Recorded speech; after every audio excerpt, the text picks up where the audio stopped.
पर संस्कार जरूर अच्छे दे देना।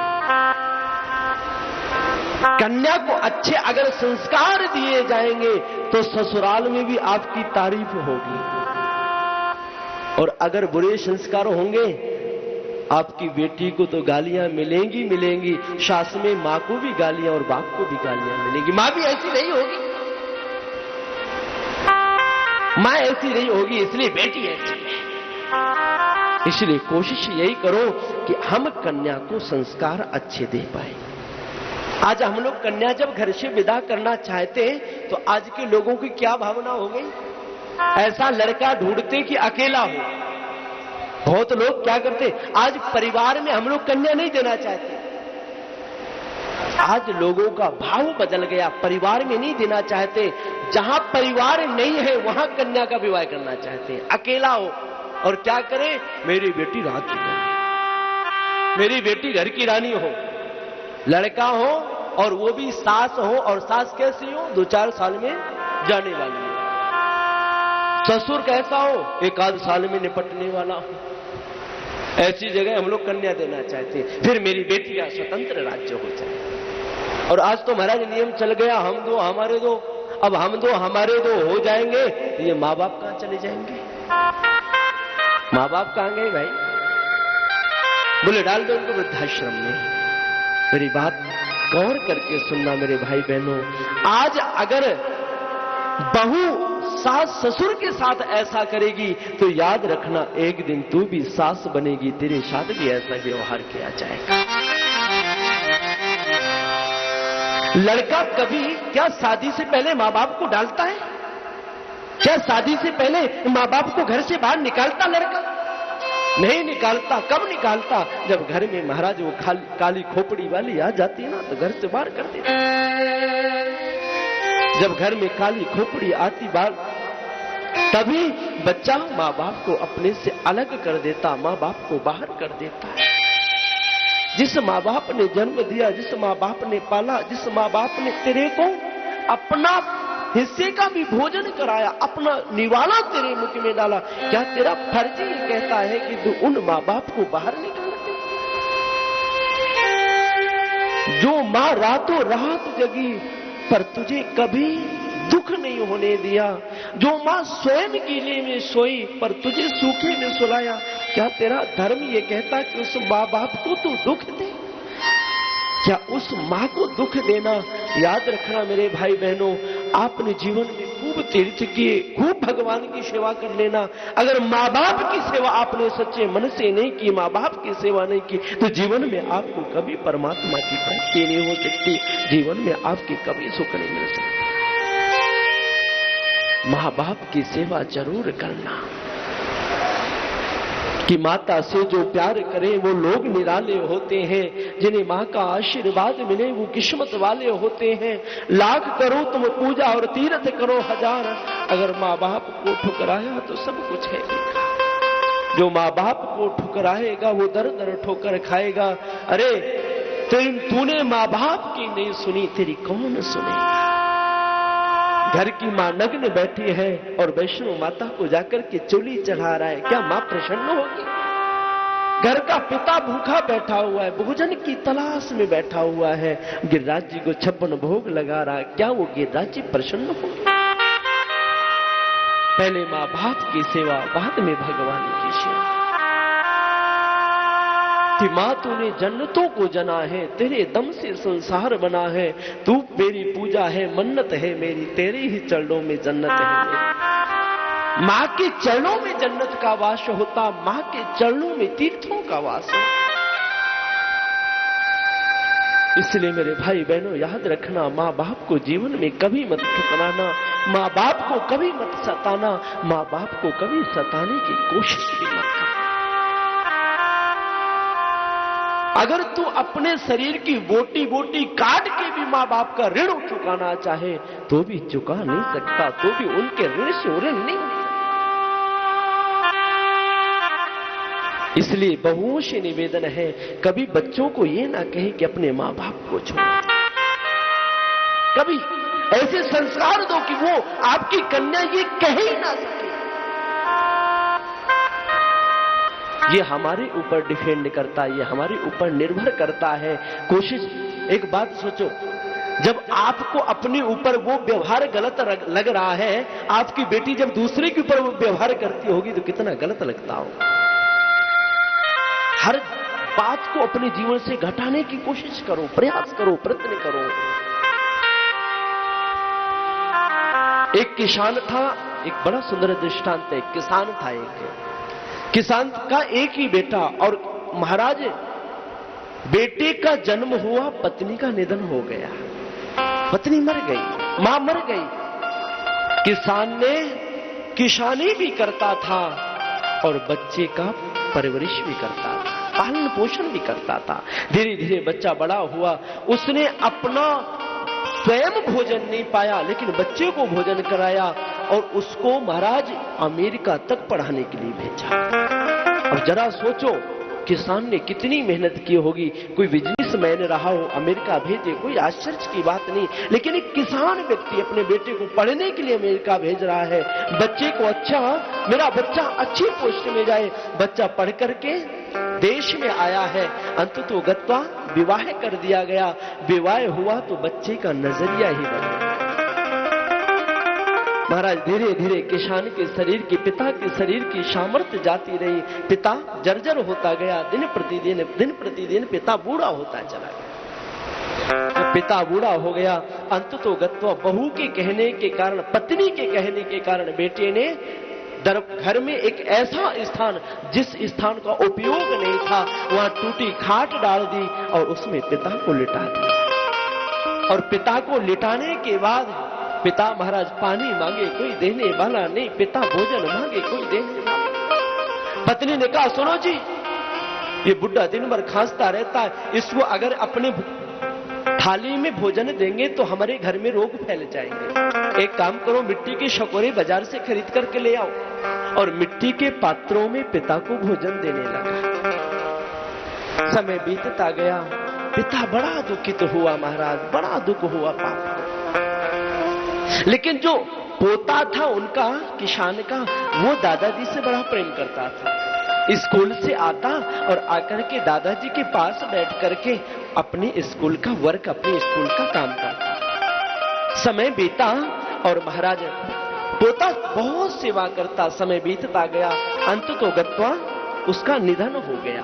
बाप जब मरा तो बेटे ने रोना प्रारंभ किया और इसके बाद जो भी नित्य क्रियाएं होती, नित्य क्रिया करी और पिता का जो सामान था वो सामान फेंकने लगा। सामान फेंका और इसके बाद जो मिट्टी के पात्र थे वो जब उठा करके फेंकने लगा। आज उसका छोटा सा बालक मात्र 10-11 वर्ष की अवस्था है, आकर के पिता का हाथ पकड़ लिया और कह दिया, पिताजी इसको फेंकने की जरूरत नहीं है।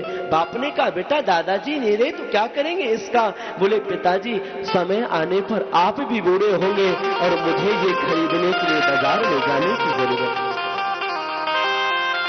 मुझे आवश्यकता नहीं पड़ेगी।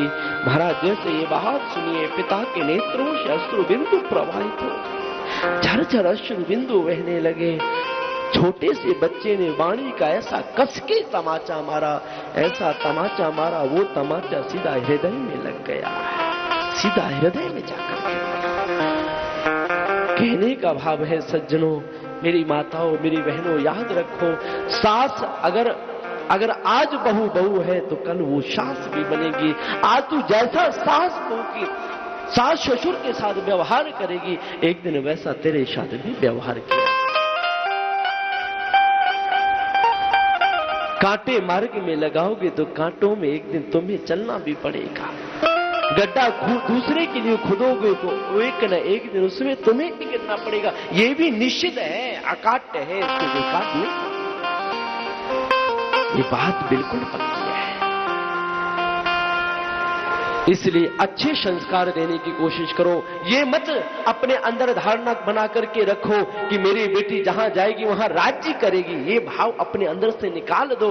अरे ये भाव अपने अंदर लाओ कि मेरी बेटी ऐसी घर में दूंगा जहां मेरी बेटी दासी का काम करेगी। महाराज दासी बना करके कन्या को भेजोगे तो जीवन में कभी उलाना नहीं आएगा, जीवन में कभी दुख नहीं आएगा आपको। रामायण में जब महात्मा जनक ने माता सीता को भेंट किया ना, जब माता सीता मैंने राघव को दी तो एक ही शब्द कहा, कर विनय श्री राम ही समर्पी, जोर कर पुन पुन कही, तुलसी सुशीलु स्नेह लख निज किंकरी करमा। एक ही शब्द कहा, राघव इससे अपराध हो जाए, इससे कोई पाप हो जाए तो इसे माफ कर देना, ये बच्ची है और आपकी दासी है, दास तो अपराध करते ही रहते हैं, इसको दासी जानकर के इसके अपराधों को क्षमा कर। सीता जैसी कन्या विदा कर रहे हैं और क्या कहते हैं, दासी बना करके भेज रहा हूं, दासी बना करके भेजोगे तुम्हारा जीवन में कभी सुख दुख नहीं आएगा। और आज तो महाराज, अच्छा पहले भी दहेज दिया जाता, पर आज तो पूरा सामान दिया जाता दहेज में, चूल्हा भी दिया जाता। और सास ये भी कहती है, माँ कहती है बेटी को, देख अगर तो सास ससुर तनिक भी तुझसे कुछ कहे तो बिल्कुल सुनने की जरूरत नहीं। क्या यही कर्तव्य है माँ का? क्या कर्तव्य यही कहता माँ का? दायित्व ये कहता कि तू बेटी का घर बसा रही है, उसके घर को फुड़वाना चाहिए। सास ससुर कुछ भी कहे कोई जरूरत नहीं, तुरंत अलग कर लेना। देख बेटा मैं तुझे गैस चूल्हा भी दे रही हूं, आज तो गैस चूल्हा भी दिया जाता। पहले पूरा दहेज का सामान दिया तो जाता था, पर ऐसे संस्कार नहीं दिए जाते थे। ये नहीं कहा जाता था कि तू जाकर के 12 बांट कर लेना। और आज तो महाराज वो हाथ में वो बेलन होता है, वो माताओं का हथियार होता है। बोले जैसे ससुर सास को जो बोले बिल्कुल सहने की जरूरत नहीं, हाँ? सर फोड़ देना उनका। ऐसे संस्कार माँ बाप देते हैं। अरे कन्या जब विदा होती है तो एक बात जरूर कन्या को कहो कि बेटा एक बात जरूर याद रखना, पिता के घर से कन्या की डोली निकलती है और पति के घर से कन्या की अर्थी निकलती है। बस इतना तुझे कहता हूं, आज के बाद पति का घर ही तेरे लिए सब कुछ। इतना जरूर कन्या को विदा करो, जब कहो इतना जरूर कहो कन्या। अच्छे संस्कार देने की कोशिश करो महाराज। धुंधली जैसी होगी तो लोग भी गालियां देंगे उसे और तुम्हें भी गालियां मिलेंगी। आत्मदेव जी महाराज ने बहुत प्रयास किया लेकिन कोई उसके जीवन में परिवर्तन नहीं आया। और दूसरा उनको दुख है, घर में कोई संतान नहीं है। गृहस्थ आश्रम में अगर पुत्र ना हो तो गृहस्थ आश्रम फीका लगता महाराज। आज पंडित जी महाराज ने अनेक यत्न किए, अनेक अनुष्ठान किए, सब कुछ करवाया, घर में कोई संतान न हुई। कि पुत्रो ना पिवा पुत्री तत चिंता करो। आज घर में पुत्र नहीं पुत्री नहीं, इस दुख को लेकर के जंगल की ओर जा रहे हैं और जंगल में जाकर के महाराज भगवान का जहां भजन करना चाहिए वहां ये उद्देश्य को लेकर के गए कि अगर मुझे पुत्र पुत्री नहीं हुई तो मैं अपने प्राणों का त्याग कर दूंगा, अपने प्राण त्याग। वृक्ष के नीचे बैठ करके रुदन प्रारंभ किया है और जैसे वृक्ष के नीचे रोना प्रारंभ किया, सामने से एक संत निकल रहे, एक महात्मा निकल रहे हैं। सन्यासी ने देखा कोई इतने वीरान जंगल में अकेला बैठ करके रो रहा है। बाबा ने मन में विचार किया कि लगता है ये ईश्वर से मिलना चाहता है, भगवान से मिलने के लिए रो रहा है। और अगर कोई सांसारिक होता, संसार से मिलना चाहता तो भला इतने एकांत जंगल में बैठकर के रोने की क्या जरूरत थी। बाबा ने तो ये सोचा कि ये भगवान से मिलना चाहता है। पास में आए और पास में आकर के उससे प्रश्न पूछा कि कथम रोदसी विप्रतम काते चिंता बलियसी वदतम सतवरौ मह्यौ स्वस्य दुःखस्य का। हे ब्राह्मण क्यों रोता? कथम ब्रह्मन् कथम रोदसी विप्रतम, क्यों रो रही हो? काते चिंता बलियसी, ऐसा कौन सा दुख है, क्यों रुदन कर रहे हो? इतने एकांत जंगल में बैठ करके रो रहे हो। महाराज चेहरे से लगता है कि आप कोई ज्ञानी ब्राह्मण प्रतीत होते। आपके चेहरे की चमक को देख करके, आपके तेज को देख करके लगता आप कोई ज्ञानी ब्राह्मण है। और आप जैसे ज्ञानी ब्राह्मण को रोने की क्या जरूरत? कोई व्यक्ति रो रहा हो और उससे उसके दुख का कारण पूछो तो महाराज उसका रोना और भी बढ़ जाता है, बढ़ता है। कोई व्यक्ति रो रहा हो, उसको शांत करने की कोशिश करो तो और रोदन प्रारंभ करेगा और रोना प्रारंभ करेगा। जैसे पूछा तो पंडित जी जोर जोर से और रोने लगे। बाबा ने कहा रोता ही रहेगा या कारण भी बताएगा? पंडित जी ने कहा महाराज एक दो दुख हो तो मैं बताऊं कि धिक जीवनम प्रजाहीनम विग्रहं च प्रजां विना दिग्धनम चानपत्यस्याधिकुलं शन्ते। जिस गृहस्थी के घर में कोई संतान नहीं होती उस कुल को धिक्कार होता। जिस पिता के यहाँ कोई संतान नहीं होती उस पिता को धिक्कार होता। जिस माँ के गर्भ से कोई पुत्र जन्म लेकर के नहीं आता लोग उसका दर्शन भी अपशगुन समझते। सुबह सुबह ऐसी नारी का दर्शन लोग कहते राम राम राम आज काम सिद्ध नहीं होगा। ये लोगों की भावना होती। महाराज मैं तो संसार से तंग आ गया। उसकी तो छोड़ो, अगर मैं घर में कोई वृक्ष भी लगाता हूं तो वो भी फल देना बंद कर देता। अगर मैं घर में गाय रखता तो वो गाय भी बछड़ा देना बंद कर देते। आखिर ऐसा मैंने अपराध क्या कर दिया? ऐसा मुझसे कौन सा पाप हुआ? जब मैं पितरों को अर्घ्य देता हूं पितर पक्ष में और उनको अर्घ्य देता हूं, अपनी गरम गरम श्वास लेते हैं, मेरा जल गर्म हो जाता। मानो मुझसे पूछते कि तेरे बाद हमें जल कौन देगा? आत्मदेव तेरे बाद हमें जल कौन देगा? मेरे भाई बहनों याद रखना,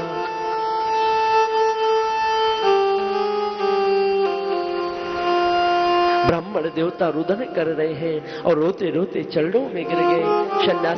सन्यासी ने देखा, बाबा ने देखा ये ब्राह्मण रो रहा है। महाराज बाबा देखते ही जोर जोर से हंसने लगे। अरे ब्राह्मण तू क्यों रोता है? फालतू में रो रहा है? अच्छा ये बता क्या संतान से किसी को सुख मिला? और तू कहता संसार संतान से चलता। तो जिसका भी नाम हुआ संतान से किसी का नाम नहीं हुआ, पुत्र ने किसी का नाम नहीं किया। सुदामा जी को दुनिया जानती, क्या सुदामा जी के कोई पुत्र का नाम भी जानता? कोई बता सकता? कोई नहीं बता सकता। कबीरदास जी को दुनिया जानती, उनके पुत्र को भी कोई जानता? तुलसीदास को दुनिया जानती, उनको पुत्र को कोई जानता? मीराबाई को दुनिया जानती, क्या उनके पुत्र को कोई जानता है? उनके घर में कोई संतान हुई? अरे ब्राह्मण बच्चों से किसी का नाम नहीं ऊपर होता। भगवान का भजन कर, तेरी अवस्था भजन की है, संसार के चक्कर में मत पड़।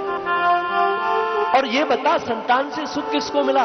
अरे स्वयं राजा चक्रवर्ती सम्राट महाराज दशरथ को जब सुख नहीं मिला, पुत्र मोह के कारण, पुत्र वियोग के कारण ही उनको प्राण त्यागना पड़ा। क्या सुख मिला? राम जैसा पुत्र पाकर के और पुत्र वियोग में प्राण त्याग रहे हैं। जब दशरथ जैसे राजा को सुख नहीं मिल रहा है तो जरा तू बता तुझे क्या सुख मिला? महात्मा अंग जैसे राजा, जो धर्मनिष्ठ राजा थे, उनके घर में कैसा पुत्र आया? बेन जैसा दुष्ट पुत्र हो गया। कि हो जाए पुत्र कुपुत्र कहीं, घर को शमशान बनाता है। और ब्राह्मण डरते हैं तेरा विचार, बेटा कब नाम चलाता।